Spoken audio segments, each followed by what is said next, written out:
Okay, magandang araw po. So last time, we discussed regarding variable acceleration motion, wherein in our discussion, we used the aid of differential calculus and integral calculus to solve for the values of acceleration, velocity, displacement, and time. Now, what if the motion of the particle is in erratic condition or changing motion? Pabago-bago daw po at saka hindi lang iisa, madami. So, ibig sabihin, it will be hard for us to express the motion of particle in a single mathematical expression or function. Since madaming motion, hindi lang iisa yung ating mathematical expression doon. So that will be a series or summation of function. Now, instead na express natin into a series of function or mathematical expression, we will use a graphical solution. And that is by the aid of motion curves. So by the topic itself, we will just graph the curves of the motion of the particle.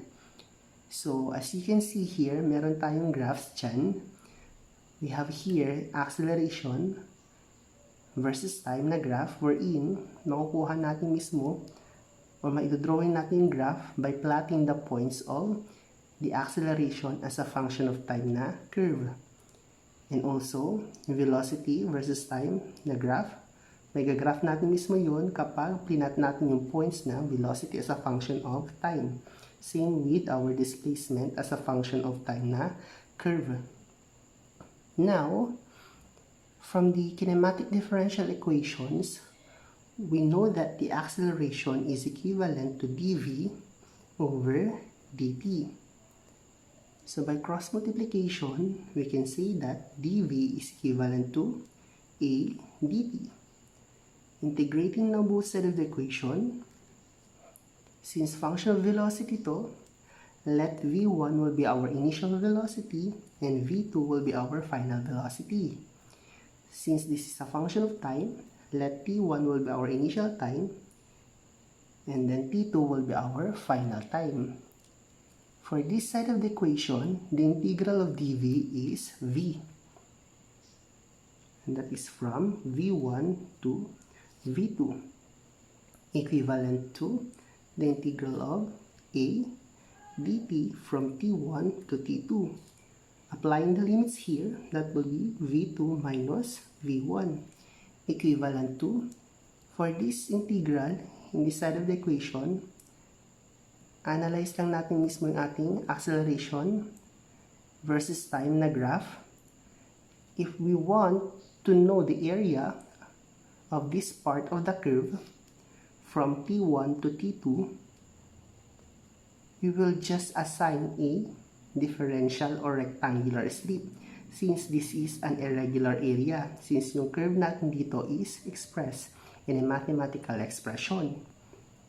So, by assigning a rectangular strip, that rectangular strip will represent the area of this curve from t1 to t2.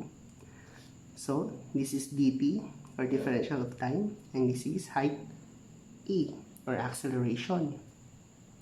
And that is the area of rectangle, base times height a times dt, from t1 to t2. Since it represents the area of this curve from t1 to t2. So, ibig sabihin, the integral of a dt from t1 to t2 is just the area of the acceleration versus time curve from t1 to t2. And that will be our first formula. Wherein, lipat mo lang yung v1 dito, magiging positive siya, v2 will be equivalent to v1 plus the area of acceleration versus time curve. Ibig sabihin, para makommon yung v2, yung point na to, that is v2, it is just v1 plus the area of this acceleration versus time curve. So, looks familiar, di ba? Dahil yung process na yun, ginawa nyo na din or ginamit nyo na din sa ating mechanics of deformable bodies using the topic of shear and moment diagrams. Okay. Tuloy po natin. Also, from the kinematic differential equations, V is equivalent to ds over dt. By cross multiplication, ds is equivalent to v dt. Integrating both sides of the equation, since this is a function of s, let s1 will be our initial displacement or initial position, then s2 will be our final displacement. And this is t1, t2. The integral of ds is s, applying the limits. That will be s2 minus s1, equivalent to the integral of v dt from t1 to t2. Analyze lang natin curve natin dito kay velocity versus time na curve. If we want the area of this curve from t1 to t2, assign a rectangular or differential strip, since this is an irregular area. And that rectangular strip will represent the area of this curve from t1 to t2. Area v dt from t1 to t2. So therefore, that is the area of velocity versus time curve.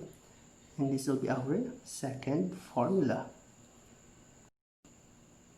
Okay, now for this equation, v2 minus v1 is equivalent to, huwag muna natin siya i-represent as an area. Present natin as integral of a dt from t1 to t2.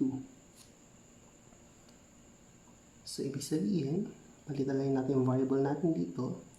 Just make it v as our final velocity minus v1 equivalent to the integral of a dt from t1 to t as our final time. So these two equations are parehas lang. Just change the variable. Therefore, velocity v is equivalent to transpose v1 into this side of this equation.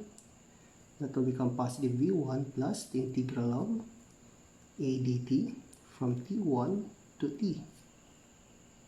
Now, since v is equivalent to ds over dt, wherein v is this value, v1 plus the integral of a dt from t1 to t, by cross multiplication, you can say that ds is equivalent to quantity v1 plus integral of a dt from t1 to t multiplied by dt. Integrating now both sides of the equation, let this be s1, s2, t1, and then t2.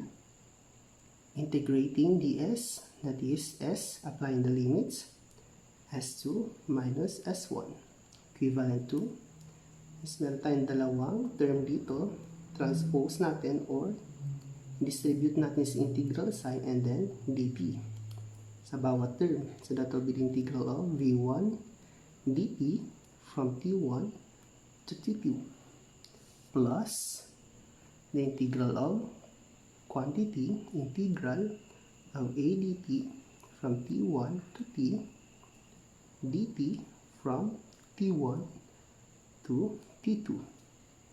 Okay, so that will be s2 minus s1 equivalent to v1 is constant, the integral of dt is t, applying the limits, that will be multiplied by t2 minus t1 plus, simplifying this term, that will be equivalent to the area of the acceleration versus time curve multiplied by the location of the centroid of this area projected to final time.